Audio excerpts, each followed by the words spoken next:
suman las y los compañeros, déjenme darles la más cordial bienvenida a esta segunda sesión de la serie. Yo asumo que al igual que nosotros, tanto el ponente como a mí, como la traductora, tuvimos una confusión de tiempos, ¿no?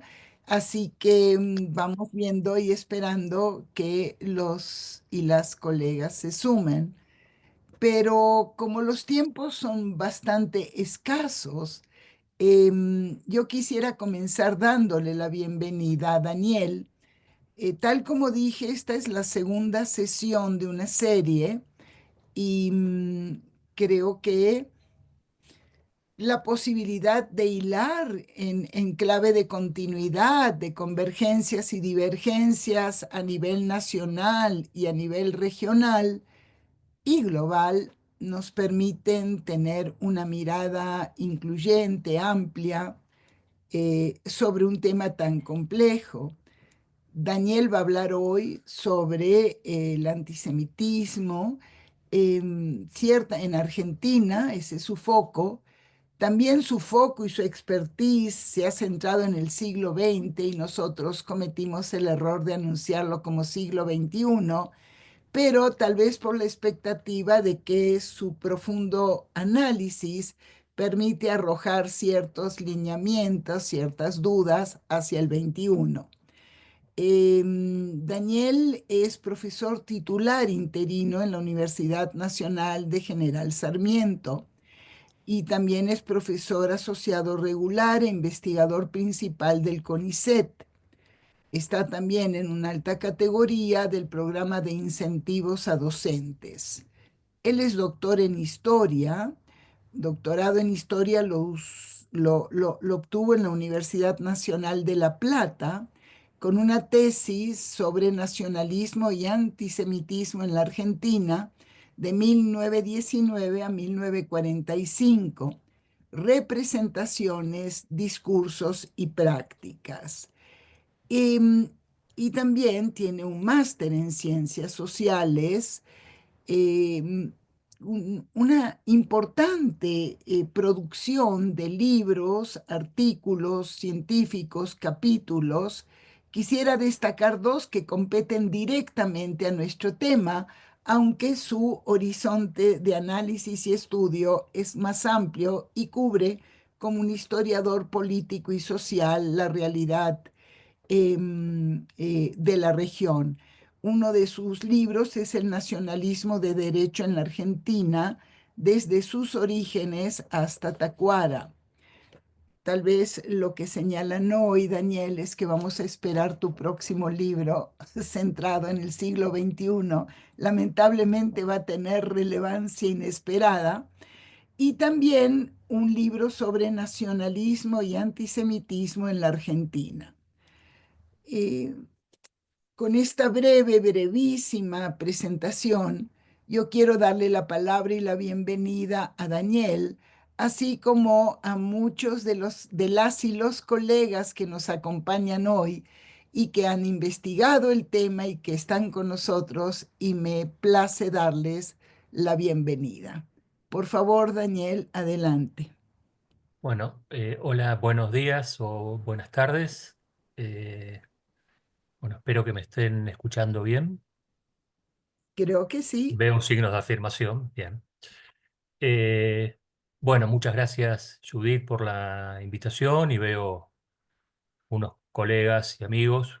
Va a ser un poco intimidante esta presentación, dada la importancia de sus investigaciones. Como dijo Judith, yo los voy a defraudar de entrada porque no voy a hablar o principalmente sobre el siglo XXI. Podría opinar en todo caso como ciudadano, además de estar en medio de los acontecimientos nacionales e internacionales que están dando un giro de campana a muchos elementos de bueno, de la estructuración política en general, eh, sino que me voy a referir al siglo XX y en particular la segunda mitad del siglo XX, tal como hablamos con Judith, dado que mi intervención anterior, creo que hace 2 años, me había referido en particular a la primera mitad. Y me voy a concentrar en dos núcleos de la segunda mitad del siglo XX. Uno son los años 60, con epicentro, pero no solo en la acción del grupo Tacuara, que es un grupo que trajo la violencia política y el asesinato de personas judías, no por primera vez, pero mucho más sistemáticamente que en ocasiones anteriores, y en la dictadura militar del 76-83 y en el debate acerca del posible carácter antisemita del régimen o de alguno de sus jerarcas y participantes. Pero por supuesto que para hablar de antisemitismo en Argentina, bueno, tenemos que remontarnos para hablar del antisemitismo moderno a fines del siglo XIX. El antisemitismo original argentino, el filón más fuerte tenía que ver con el desarrollo del nacionalismo, del antisemitismo católico, dado el peso, la influencia de la Iglesia argentina en la opinión pública, no en la política argentina del siglo XIX, porque las reformas liberales habían reducido mucho el peso político de la Iglesia, pero sí en la vida político-cultural, y tiene que ver también con la emergencia de grupos llamados nacionalistas en Argentina desde fines de la década de 1920.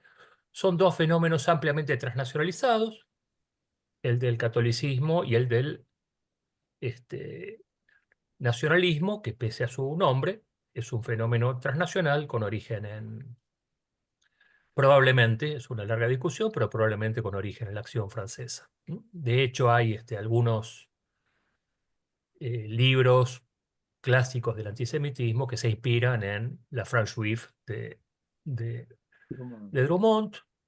Eh, Hay un Ujú. episodio central a fines de la década de 1910, como es la Semana Trágica, donde eh, por primera vez hay violencia estatal y de grupos de élites contra militantes sindicales y de izquierda, judíos, así, en general, incluyendo judíos, pero además ataques dentro de lo que era uno de los barrios judíos de Buenos Aires. Por eso digo que la violencia no es novedosa, pero la violencia de la Semana Trágica eh, se, se restringió a unos pocos días de enero de 1919. Bueno, estamos en enero, todos los eneros se recuerda de alguna manera la Semana Trágica en Buenos Aires.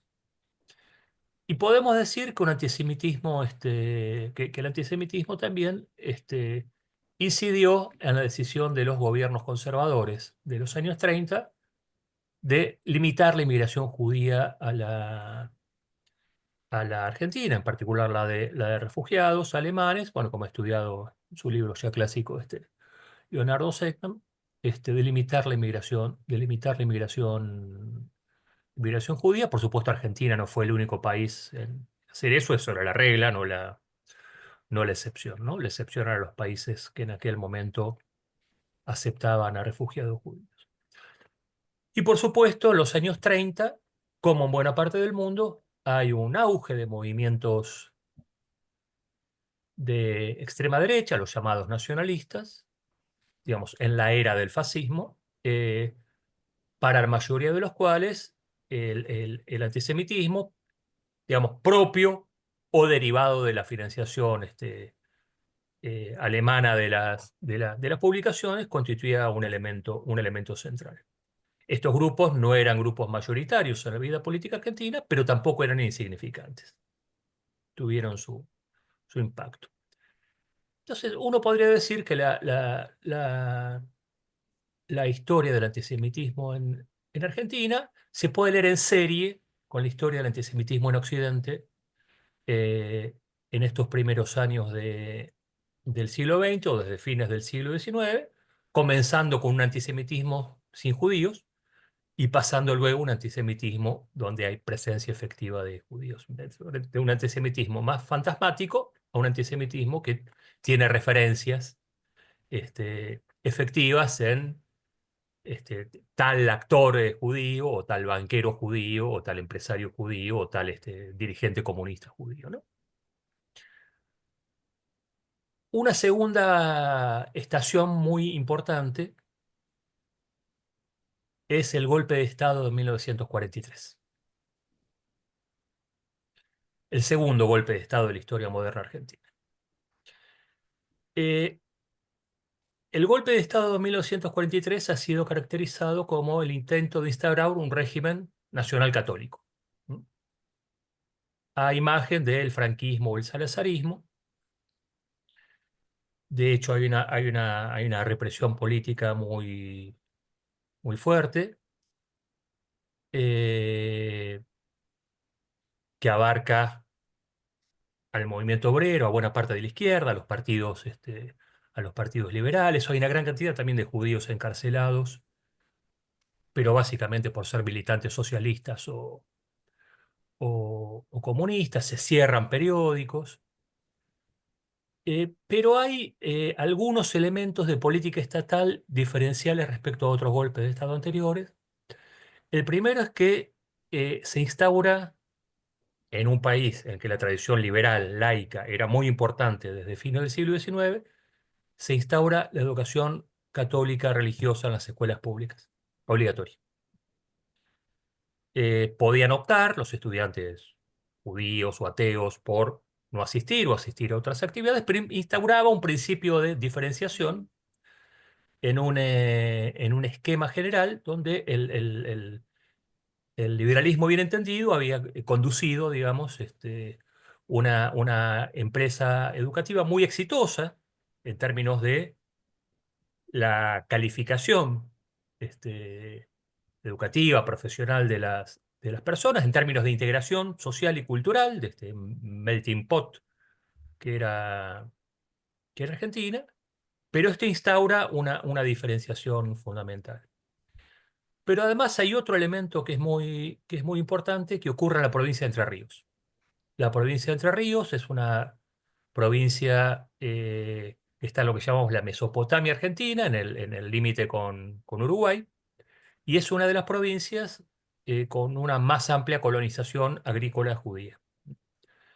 Desde comienzo del siglo XX se refuerza con la llegada de algunos refugiados alemanes que se instalan también como colonos en las zonas rurales.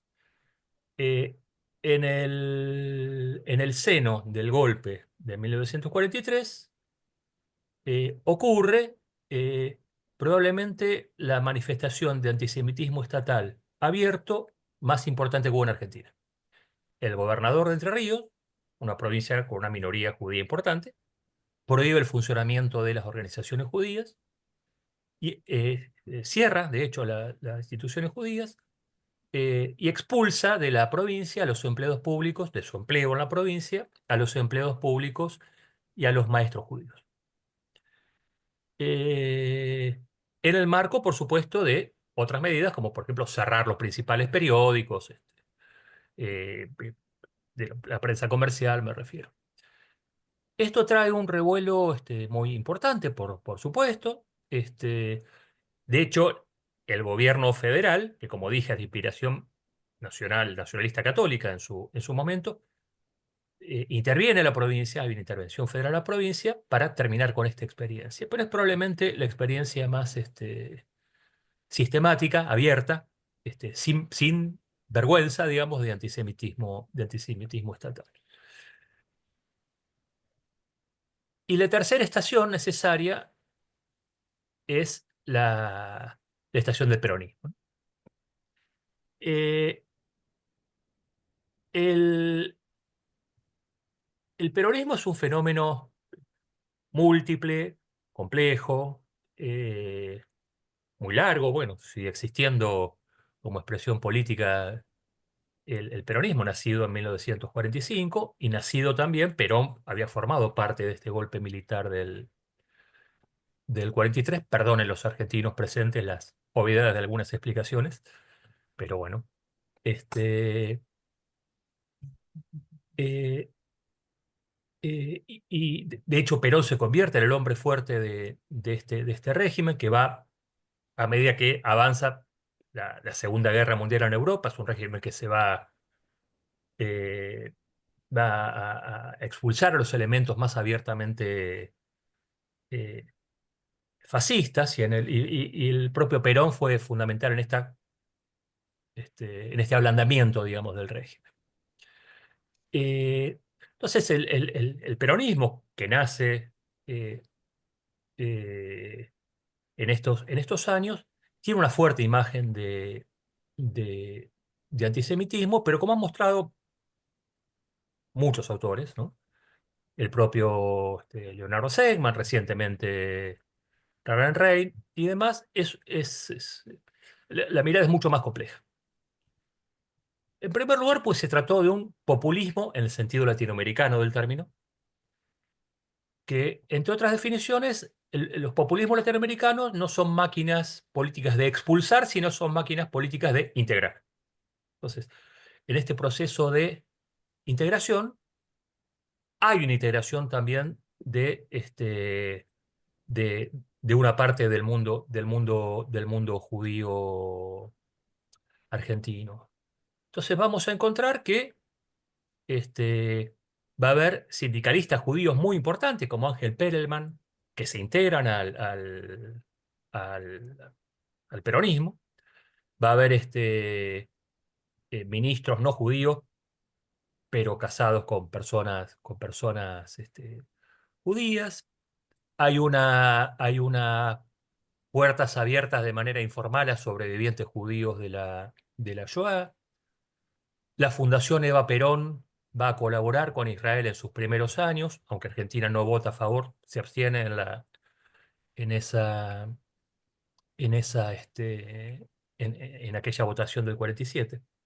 Por otro lado, sabemos que Argentina recibe una cantidad de nazis y sobre todo de colaboracionistas y miembros de los partidos de extrema derecha, o de los regímenes de extrema derecha europeos. Hay muchos franceses marxistas, y viene el gobierno croata Ustaša casi por completo, que luego se va a España, pero llega Ante Pavelić y su corte más cercana llega a Buenos Aires. Y esto también hay que leerlo en el marco de políticas globales más generales de la Guerra Fría, ¿no? Todas estas personas, o casi todas, entran con pasaporte vaticano o con pasaporte de la Cruz Roja, en muchos casos favorecido también por la OSS norteamericana, los antecedentes de la CIA, pero lo cierto es que estas personas eh, entran y en algunos casos permanecen en Argentina, y es cierto también que así como el peronismo tuvo un costado integrador fundamental, tuvo también, desde sus años iniciales y hasta el día de la fecha, una ala derecha filofascista, abierta y decididamente antisemita. Bueno, no sé si hasta la fecha, pero hasta hace algunos años atrás seguramente. Eh, eh, También es cierto que, saliendo del mundo judío y entrando a la sociedad argentina en general, un intento del peronismo original, digo, del peronismo del 45-55, eh, como de avanzar en la organización y el control de las distintas áreas de la vida argentina. Por supuesto, el movimiento sindical, el movimiento empresarial, la juventud, bueno, los más distintos ámbitos de la vida política, social, cultural. Esto, de hecho, es uno de los motivos que traerá el enfrentamiento entre Perón y la Iglesia Católica. ¿M? Traerá un enfrentamiento muy, muy, muy, muy radical, muy duro, que terminará con el golpe de Estado del 55, en el que la Iglesia tuvo un rol central, siendo que el peronismo es un movimiento que hunde sus raíces en el catolicismo social argentino. Y como parte de esta estrategia integrativa pero divisiva, también el mundo judío se vio fuertemente fuertemente dividido en estos años del peronismo original, digamos, el peronismo de los años 40-50. Pero llegamos así a, bueno, espero que tengamos un poco de tiempo para charlar. Yo sé que el peronismo siempre despierta pasiones, no importa cuándo se hable, y con quién se hable, a favor o en contra, ¿no? Yo dije, me iba a concentrar en dos núcleos, que son los años 60 y los años 70, para decirlo rápidamente. Leonardo Segman, que fue mi director de tesis, señaló que, paradójicamente, en la Argentina de la inestabilidad política que se abre por el golpe del 55, hubo menos antisemitismo público en dictaduras, que normalmente eran dictaduras muy de derecha, y en la que sabemos que participaron personeros de extrema derecha antisemita, que en democracia. Sencillamente, decía Leonardo, por la capacidad estatal para controlar a los grupos de extrema derecha en los años de dictadura y para manipular estos grupos o fomentar su acción para desestabilizar a las democracias. Podemos decir que, sin duda, a lo largo del siglo XX, el antisemitismo anidó en las fuerzas policiales, en las fuerzas militares.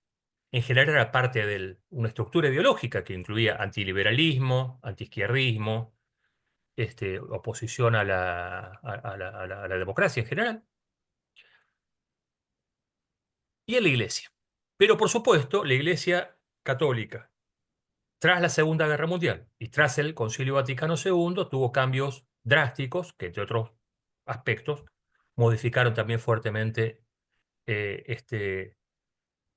podemos decir, antijudaísmo teológico que a veces se transmutaba en antisemitismo político.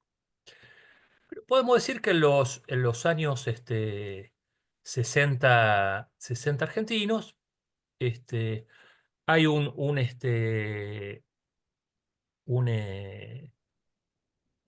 énfasis en el motivo antisemita en democracia, de la mano de grupos de extrema derecha que florecen con bastante impunidad en los años, entre fines de los 50 y principios de los 60. Uno de estos grupos, el principal, se llamó Tacuara. Tacuara es una especie de caña, que es un símbolo del nacionalismo argentino desde el siglo XIX. Tacuara de la Juventud Nacionalista, que fue fundada poco después de la caída de Perón por un grupo de militantes de la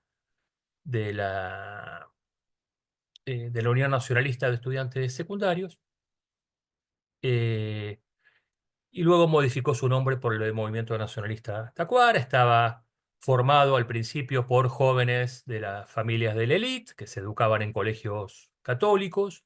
Sus primeros líderes eran seminaristas, tenían el apoyo de algunos sacerdotes integristas. Probablemente los argentinos recuerdan el nombre de Julio Mainviel, un actor fundamental de las extremas derechas católicas a lo largo de 40 años, que era el asesor espiritual de este grupo. El modelo de referencia de Tacuara era la Falange Española, es decir, este, eh, del fascismo en sentido estricto español, del que recogían la aspiración a instaurar a la vez un régimen católico y un régimen nacional sindicalista. De allí se daba también su intención de vincularse al movimiento obrero. Había habido experiencias de las derechas en los años 30 de vinculación con el movimiento obrero. Este, pero aquí esto constituye una idea central, digamos, al estilo fascista, me refiero, de vinculación con el movimiento obrero, ¿no? Y tiene que ver también con la coyuntura argentina, donde, caído Perón, distintos grupos, izquierda, derecha, piensan que podrán conducir a un movimiento obrero ahora huérfano de liderazgo. Influyó también en Tacuara los planteos de Jacques-Marie de Maillet, un probable miembro de la división Carlomagno en la Segunda Guerra Mundial, los franceses que pelearon con los SS, filósofo que llegó a Argentina en el 46. se vinculó a Perón y tenía una idea comunitarista. En Argentina, en los años 58-59, hay una disputa en el seno del gobierno del presidente Frondizi acerca de si la universidad debía seguir siendo estatal o podían abrirse universidades privadas, confesionales. Esto generó grandes manifestaciones callejeras y fue la oportunidad que tuvo Tacuara en el momento de de una movilización, sobre todo católica, muy fuerte a favor de lo que llamaban la universidad libre, que pudieran expedir títulos no solo a las universidades privadas, eh, una, eh, grandes manifestaciones eh, eh, callejeras donde, bueno, crece muy fuertemente el movimiento. Eh, Poco después, el secuestro en Argentina de Adolf Eichmann por comandos israelíes, su posterior juzgamiento y ejecución en Jerusalén, fueron el marco de la multiplicación de expresiones eh, antisemitas en la Argentina por parte de este grupo y de otros grupos. En junio del 62 se produjo el secuestro en Buenos Aires de una estudiante, Graciela Cirota, una estudiante judía, que fue devuelta en libertad, pero con cruces esvásticas tatuadas con cortes en su pecho.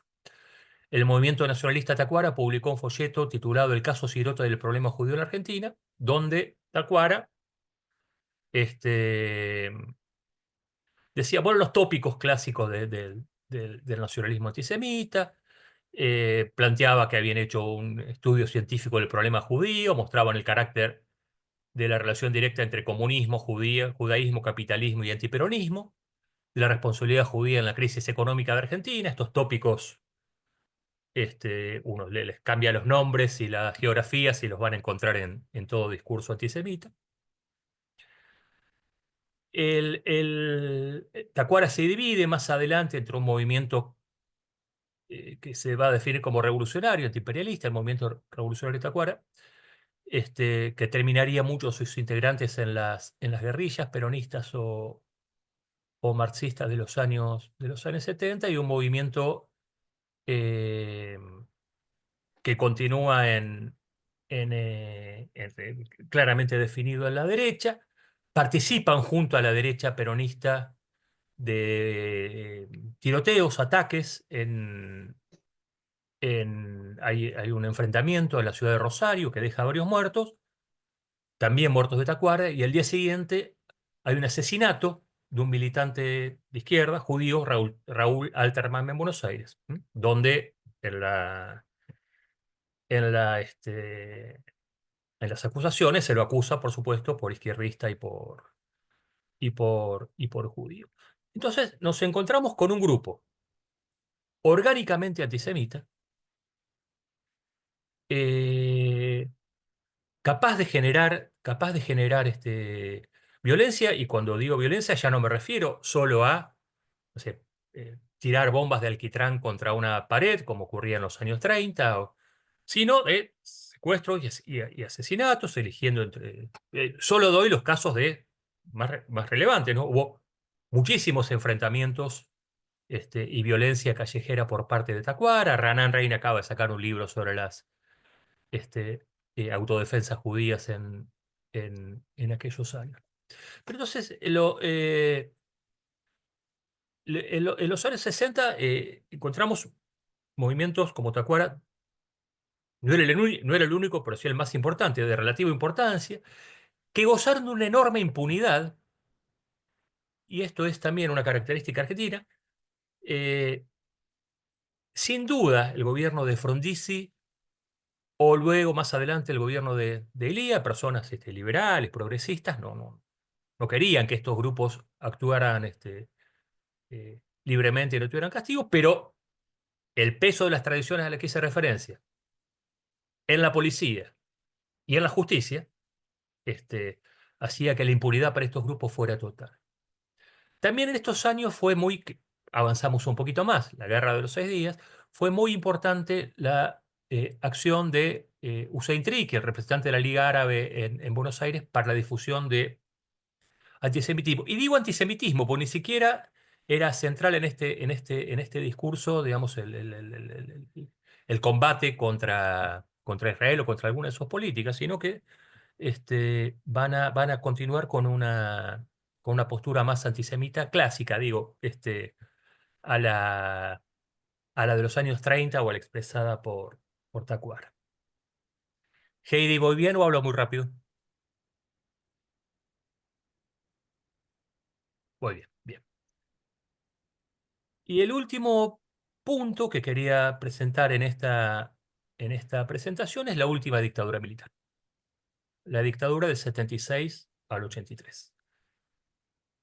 Argentina tuvo desde los años 30 una continuidad de dictaduras militares en los años 30, 55, un semigolpe del 62, 66, 76. Tuvo gobiernos civiles con determinadas políticas represivas legales o más o menos legales, eh, pero tuvo la dictadura militar del 76, eh, eh, un régimen particularmente duro que victimizó a una parte importante de la, de la población que brindó junto a Chile al mundo la palabra desaparecido en español, que se dice en español en todos lados, para hacer referencia a procesos de secuestro, asesinato y luego desaparición de los, de los cadáveres. Eh, y entre las víctimas de la dictadura, 30.000 según los organismos de derechos humanos y según entre 25 y 30.000 según la investigación más seria, de los cuales hay alrededor de un poco menos de 9.000 denunciados efectivamente ante la Comisión Nacional de Desaparición de Personas y luego ante la Secretaría de Derechos Humanos. Este es un tema muy importante porque, bueno, en las discusiones actuales de la ultraderecha, uno de los símbolos que se afirma la ultraderecha es decir que no fueron 30.000 los desaparecidos, pero más allá de esa lo presento, ¿no? No es algo en lo que quiero entrar. Quiero decir que hay una cantidad, una sobrerepresentación de las víctimas judías entre los presos y desaparecidos de la dictadura. Está claro que había también una sobrerepresentación de las personas judías entre la militancia política, sindical, estudiantil de los años 70. Eh, eh, Mats, primero voy a terminar y después voy a las preguntas, pues no puedo leer el chat. Vi que preguntó algo, pero 8 o 10 minutitos más y vamos al debate, ¿sí? Eh, entonces, hay una representación de los judíos entre los grupos victimizados. Eh, pero la pregunta es, y hay eh, en las investigaciones de la CONADEP y en las investigaciones posteriores muchas referencias a el particular ensañamiento en las torturas contra víctimas judías, tanto en las cárceles como en los centros clandestinos de detención. Entonces, la pregunta es si se trató de un régimen antisemita o no. Esta pregunta en otros lugares no se formula. Uno diría que y tiene que ver con las diferencias entre los distintos países latinoamericanos, ¿no? Uno jamás se preguntaría si el régimen de Pinochet fue antisemita. Bueno, porque la relación de la comunidad judía con, más allá de Bolivia Teitelman o algunos dirigentes de izquierda muy importantes de Chile, este, eh, o del mundo judío, era muy distinta en el caso argentino que en el caso chileno, por volumen, por inserción social, por ascripciones políticas. Pero sí, sí es una pregunta que se realiza. Y no es una pregunta académica, es una pregunta que se formulaba también en aquellos mismos años. Eh, y el caso que había elegido para presentar esto es el caso Timerman. ¿No? Y los debates en torno al caso Timerman lo tendré que hacer obligadamente de manera muy, muy breve, a menos que Judith me haga una seña que tengo unos minutos más. Este, tengo unos minutos. Bueno, Jacobo Timerman fue un periodista importantísimo de la Argentina, sin duda de los 5 periodistas más importantes del siglo XX argentino. Él había nacido en Ucrania, emigró a Argentina con su familia, se educó y militó el movimiento juvenil sionista socialista Yomer Hatzair y toda la vida se definió él como un sionista socialista. Eh, Participó de las principales publicaciones, digamos, fue periodista en los principales diarios argentinos, Noticias Gráficas, La Razón, Clarín, La Nación. En la década del 60 fundó 2 de las revistas que revolucionaron el periodismo argentino y latinoamericano, probablemente, Primera Plana y Confirmado, y en 1971 fundó La Opinión, un diario importantísimo, inspirado en la prensa francesa del momento, el Le Monde, con un estilo renovado, un plantel de periodistas muy destacado, que se convirtió hasta hoy en una referencia para el periodismo argentino. Timmerman, que diríamos que era una persona progresista, eh, muy enfrentada a los grupos guerrilleros, eh, aunque en su redacción encontraron lugar muchos intelectuales vinculados a estos grupos o participantes de estos grupos. eh, Repudió desde los años del, este, del tercer gobierno peronista del 75 tanto la violencia revolucionaria como la violencia represiva. Al darse el golpe, él pensaba, como muchísimos, que la facción de Videla era una facción moderada, frente a lo que consideraba un sector duro, violento, autoritario y antisemita. Se ofreció a colaborar con el régimen. Este, de hecho, se negó a recibir a Amnesty Internacional hasta que fue recibido por el propio régimen. Discutió con el subcomité de la Cámara de Representantes de Estados Unidos en las violaciones a los derechos humanos en Argentina y decía que no había, preocupación de organización norteamericana, decía que no había antisemitismo en el régimen argentino. Entonces, no era en el sentido estricto un defensor del régimen, sino el que lo toleraba y pensaba que en caso de caer Videla vendría algo peor. Esto lo pensaba desde la embajada norteamericana hasta el Partido Comunista, ¿no? Era una visión muy general. Nada de esto impidió que en la noche del 14 de abril del 77, Jacobo Timerman fuera secuestrado en su casa de Buenos Aires y llevado a la jefatura de policía de la provincia de Buenos Aires, en la ciudad de La Plata, y de allí a un centro clandestino donde va a ser torturado.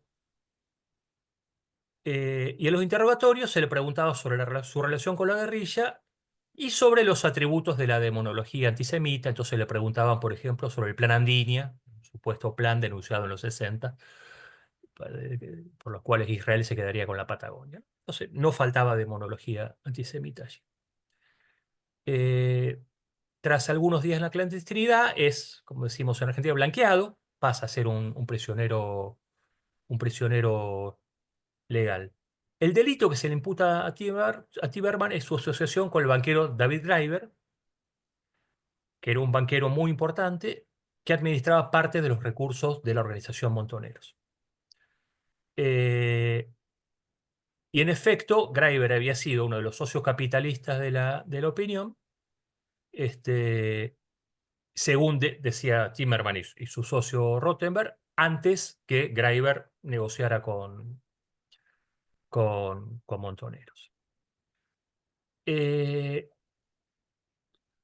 Timerman está, bueno, mucho tiempo entre desaparecido, luego preso, y a medida que va desarrollando su cautiverio, él cambia su opinión acerca del régimen y pone en el centro la idea que es un régimen antisemita. Que lo que se está viviendo en Argentina es una especie de nazismo del sur. Pero es un cambio, ¿no? Eh, cuando después de más de un año, por la presión internacional, más de 2 años, perdón, por la presión internacional, eh, Timerman es liberado, se le revoca la ciudadanía argentina. Recuerden que él era naturalizado, era de origen ucraniano, y se lo expulsa y se va a Israel. Y ahí escribe su famoso libro en el que narra su detención, Preso sin número. Ay, bueno, saben cuál es el libro, me olvidé el nombre exacto. Eh, Todo el tiempo de detención de, de Timerman en Argentina y en Estados Unidos, la discusión es si está detenido por judío o si está detenido por su vinculación con, con las izquierdas revolucionarias, ¿no? Preso sin nombre, celda sin número, era el nombre del libro. Eh, entonces, la denuncia de antisemitismo eh, aparece también como un objeto a ser cuestionado. Los que de alguna manera defienden al régimen van a decir que Timerman está manipulando la cuestión del antisemitismo para, para, para beneficiarse. En Estados Unidos comenzó en el 77 una campaña pública por la liberación de Timerman, este, señalando que era un detenido por motivos de antisemitismo en la voz de algunos actores. eh, eh, y otros entienden que no y prefieren una política mucho más silenciosa. Inclusive personas que lo acompañan, como el rabino Marshall Mayer, en su momento, pocos- una de las pocas personas que, que lo acompaña, se niega a lo que le pedía Timerman, que era que encabezara una campaña de denuncia del antisemitismo del régimen. Eh, el secuestro de Timerman se va a dar además en un momento en que la principal organización del judaísmo argentino, la DAIA, la Delegación de Asociaciones Israelitas Argentinas, que si bien hace algunas gestiones silenciosas, en lo público se adhiere a las proclamas militares que señalaban que se estaba desarrollando una guerra en, en la Argentina. Eh, hay un,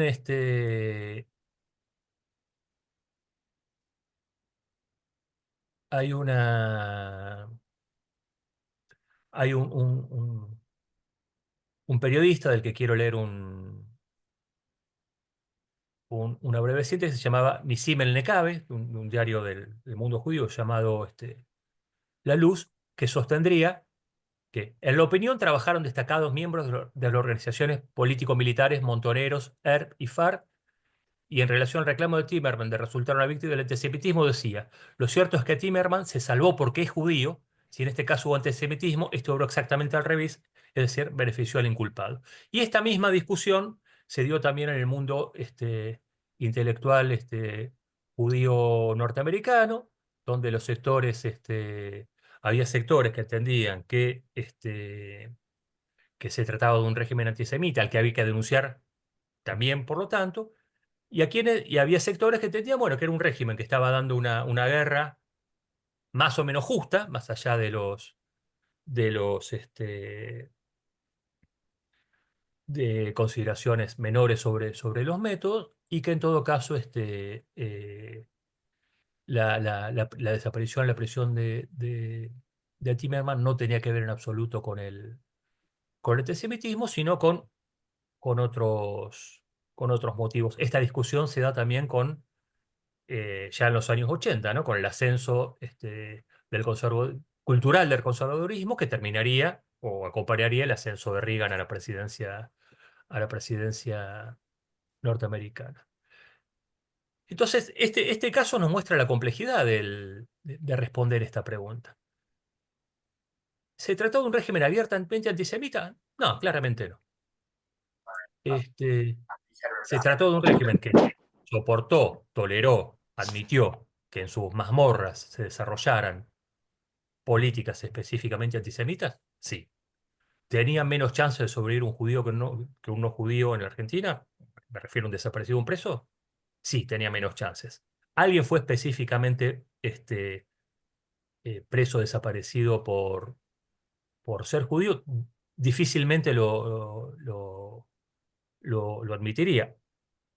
Difícilmente yo sostendría eso, aunque diría que era un agravante para los casos de detención o desaparición. Cierro, Judith, 2 minutos más. Eh, la democracia argentina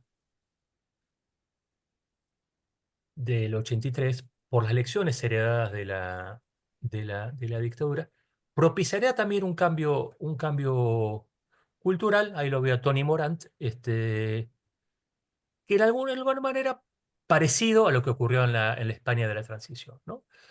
Uno puede decir que un régimen democrático liberal propició una sociedad mucho más liberal en sus costumbres, en sus creencias, más tolerante, más. Me da la impresión que una ganancia social, cultural importante de estos 40 años de democracia, eh, va 41, pero el último es todo más complicado, este, eh, tiene que ver que como parte de una sociedad, además mucho más laica y mucho más tolerante, y con una integración judía de los judíos mucho más importante, es la tercera, cuarta, quinta generación de judíos argentinos, el antisemitismo se convirtió en una cuestión de nichos muy, muy reducidos. Los cambios de la Iglesia Católica tienen una importancia fundamental en esto.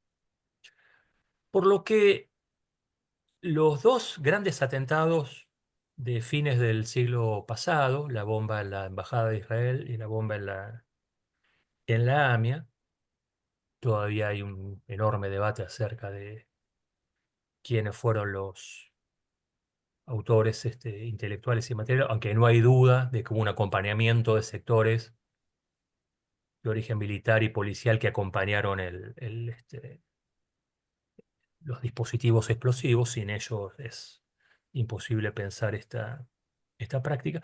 Pero a mí me da la impresión como que consolidaron esta baja del antisemitismo, que como que dieron una carta de ciudadanía aún mayor a los judíos argentinos. Quiero decir, las dos tragedias gigantescas trajeron como resultado paradójico, digamos, y en la que sin duda participaron núcleos de antisemitismo duro, trajeron como consecuencia paradójica un descenso aún mayor del antisemitismo en la Argentina.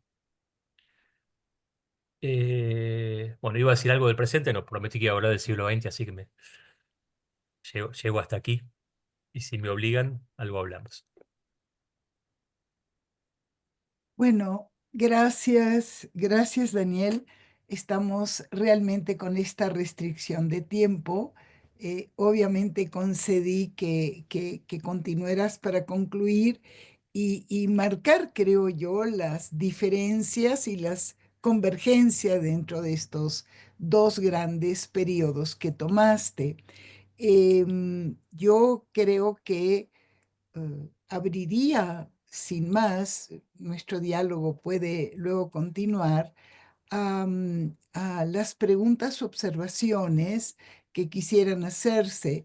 Eh, este último planteamiento que marcaste y es cómo las tragedias inicialmente tuvieron una capacidad de deslindar quiénes eran las víctimas y quiénes eran los observadores inocentes que pasaban en ese momento, ¿recuerdas? Por la explosión sobre todo de la AMIA, llevó al fomento de una mayor comunalidad, de una mayor identidad o cohesión ciudadana y los cambios mismos que se dan dentro de las expectativas y las demandas de la comunidad judía y sus diferentes sectores. Lo cierto es que cuando pensamos de este siglo XX es una proyección al XXI, la coyuntura actual, la verdad es que pone ciertas dudas, pero también no cancela el lugar que el antisemitismo ha tenido, digamos, en el desarrollo moderno de Argentina. Esto es algo que lo vemos como una recurrencia, no es que es el fenómeno de la hidra que siempre aparece igual, sino que ha tenido expresiones y funcionalidades diferentes. Abro entonces a algunas preguntas, iniciando con nuestro querido Luis Roniger, que está con nosotros, que va a quitar el mute y te oímos, Luis. Muchas gracias, Daniel, por tu presentación, panorámica presentación, y concuerdo mucho con tu tesis, que aunque ha habido alzas de antisemitismo, y prejuicios y algunos momentos muy peligrosos para la comunidad judía, como el que destacaste a principios de los 60, el antisemitismo no ha sido nunca un paradigma dominante que ha llevado a cosas que podría haber llevado a cosas similares de lo que sucedió en Europa. En eso concuerdo completamente contigo. Lo que me falta es el eje que liga los distintos momentos que presentaste, y lo que quiero sugerir, tal vez estoy equivocado porque no soy tan experto como tú, pero creo que el tema de la sinarquía es el tema que liga esa idea que lanzó Perón después, especialmente después de del golpe, estando en el exilio, y que se fue transformando en muchas formas hasta llegar, si se quiere, al plan Andiña. Y ahí hay actores determinantes que ejercen esa transformación en los distintos pasos. Por ejemplo, la idea de la sinarquía fue usada tanto por la izquierda peronista como por la derecha peronista para deslegitimarse mutuamente. Es decir, ese es lo que quiero, y después llega hasta Bendini, si quieres, ya mucho más tarde en el siglo XX. Vale, sí, me parece que lo que me gustaría escuchar de ti ahora es cómo se van ligando. Y lo que me surge a la mente es la idea de la cirugía, pero pueden haber otros módulos ideológicos o de ideas y de actores que van funcionando esa transformación que también destacaste. Gracias. Daniel, Bueno, ¿quieres atender esto? Sí. sí. eh, Respondo a un par de cosas que están en el chat. Samuel me parece que se fue, pero le iba a recomendar el texto de Emilio Krenzel sobre cuántos son los desaparecidos. Mats lo dejamos para el final. Eh, Uruguay, Joseph, es un caso muy distinto. La cultura política uruguaya es muy distinta, la composición social es, este, es un caso distinto. Bueno, Luis, es cierto lo que vos decís, es un elemento que a su manera es criollo, el de la sinarquía, aunque es como una representación estilizada del mito del judío de las mil caras, ¿no? Entonces, del manejo del poder que remite en última instancia a mitos tan clásicos como el de los protocolos de los sabios de Sion, que en Argentina van a ser publicados por primera vez por el Diario del Pueblo, el diario católico. El diario católico argentino publica algunos extractos de los protocolos que luego serán editados al infinito por los distintos grupos nacionalistas de los 30. Pero hay que entender esto, una cosa, digamos, un planteo de un grupo marginal, ¿m? Y otra cosa cuando este planteo es tomado por una institución respetable como la Iglesia, como la Iglesia Católica, o como la noción de sinarquía aparece, una cosa es que aparezca en la boca de un, un ignoto grupo y otra que aparezca dicha por Perón. ¿M?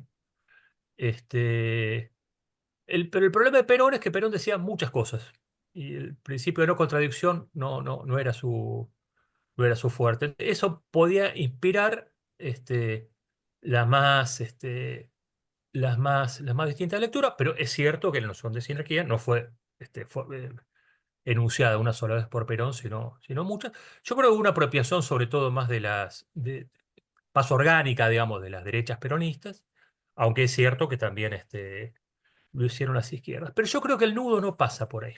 Yo creo que el nudo del nacionalismo y de su fase antisemita Argentina, como pasa con muchos nacionalismos latinoamericanos que no pueden recurrir ni a una vieja monarquía a la que volver, porque el problema del hispanismo es que la consecuencia última es inaceptable, volver a formar parte del Imperio Español, ni a una raza, bueno, sobre todo en el caso argentino, Uruguay, ni a una raza impoluta. Entonces, me parece que es el territorio la, la clave de continuidad, es el nacionalismo territorial. En Argentina tenemos un nacionalismo territorial democrático, en el sentido de creencias compartidas, expandidas, que nos enseña todo en la escuela, y tiene que ver con la reivindicación de Malvinas, ¿sí? Que no es necesariamente un nacionalismo de derecha. El principal reivindicador de la soberanía argentina en las Malvinas era el primer diputado socialista de América, Alfredo Palacio. ¿No? Escribió mucho sobre el tema. Digamos, un nacionalismo territorial democrático, extendido. ¿No? Ahora, las extremas derechas argentinas han hecho un uso de un nacionalismo territorial que ha puesto en la disputa con Chile, por una parte, la razón de todos los males, ¿no? Del lado de Chile pasa exactamente lo mismo, ¿no? Este, y han, eh, y han, eh, y han hecho del temor a la pérdida territorial con Inglaterra, con Chile, bueno, con Inglaterra hay elementos reales para pensar que Inglaterra en efecto ocupa las Islas Malvinas. Con Chile hay disputas en efecto, pero el temor territorial a perder territorios frente a los judíos. Esto se articuló en el plan, en la denuncia del Plan Andini en los años 50, pero desde los 30 encontramos ya referencias a la posible pérdida de territorio a manos de los judíos desde los 30 o desde los 50, digamos, de los judíos o de Israel. Para mí el hilo que habría que hilar fino, ¿no? Apelando a la misma metáfora, pero el hilo del nacionalismo argentino y de otros nacionalismos latinoamericanos es un nacionalismo más territorial. Me refiero a este nacionalismo, ¿no? Al nacionalismo de los nacionalistas. Me parece que es más territorial. Siempre hay una visión decadentista, por supuesto, siempre hubo un pasado mejor, solo que, bueno, algunos se encuentran en el régimen de Juan Manuel de Rosas en el siglo XIX, el modelo, solo que era una Argentina irreconocible para la que Argentina es hoy. Era más un ejemplo que un modelo al que volver. ¿M? No era como la monarquía para Morraz. ¿M? Ejemplo. Pero me parece que es muy fuerte el territorio. Y luego está esta adaptación más universal, más criolla, del mito de las mil caras, el comunismo, el capitalismo, luego el sionismo, y demás, atentando contra la nación. Esta idea de un enemigo a la vez interno y externo, bueno, esto lo vamos a encontrar no solo en los casos de nación, no solo en los casos de antisemitismo, ¿no? Es el leitmotiv de los nacionalismos de derecha, sí, de Morraz en adelante. Aunque admito que puedes tener razón, Luis. Puede ser, pero me da la impresión que, que probablemente una combinación entre todo esto pueda darnos los hilos de continuidad. Creo que voy a agradecer tanto la intervención de Luis como tu respuesta. Y pensando en el carácter acumulativo que podría tener esta serie con la previa, voy a pedir sacar del récord la grabación del programa, Luis, donde precisamente planearon y presentaron el lugar de las sinarquías y cómo esto se desarrolló. Y entonces podemos hacer circular dentro de las sesiones grabadas también la previa. Yo me veo obligada porque tenemos aquí una limitante muy fuerte. Debo decir que he sido incapaz para negociar más tiempo que una hora y nos queda muy apretado, pero vamos a tener que ir cerrando. Vamos a poner esta sesión y la previa. Y muy interesante porque lo que mencionas en relación a los atentados y el lugar que ha tenido, digamos, en la construcción real y el imaginario del antisemitismo y lo local y lo internacional y la transnacionalización del conflicto del Medio Oriente. En la próxima sesión, que es dentro de 2 semanas, jueves también, lo que tenemos es algo que el director de ISGAP llamó un simposio en honor a Nisman y participaré en él. Debo decirles que provoca esto realmente una serie de planteamientos donde se actualiza, vamos a decir, la tensión que ello significó y cómo ha sido un corte dentro de la política nacional. Bueno, dicho esto, agradezco, Daniel, tu participación, de todos ustedes que nos acompañaron. Hay temas que por quienes también están en esta sesión podrían retomarse a futuro. Y dicho esto, pues cierro la sesión agradeciéndoles y que espero continuemos en las próximas. Pues muchas gracias, me despido. Gracias. Cuídense, Saludos. estén Agradezco, bien. lamento el tiempo tan corto. Yo también, creo que todos lo lamentamos. Creo que, creo que tendríamos que tener mayor capacidad de Se, no- extender Se esto. nota que no es una organización latinoamericana en la que el tiempo es Es mucho más más fluido. Es más extenso, correcto. Bueno, pero esto es lo que tienen. Sabrán que simultáneamente están habiendo varias series sobre antisemitismo, lo toman en Europa, también en el mundo árabe. Entonces, eh, pues sí, nos han impuesto, vamos a decir, la celeridad de un tiempo más concentrado. Bueno, gracias a todos. Cuídense mucho y nos estamos viendo. Muchas gracias. A ustedes.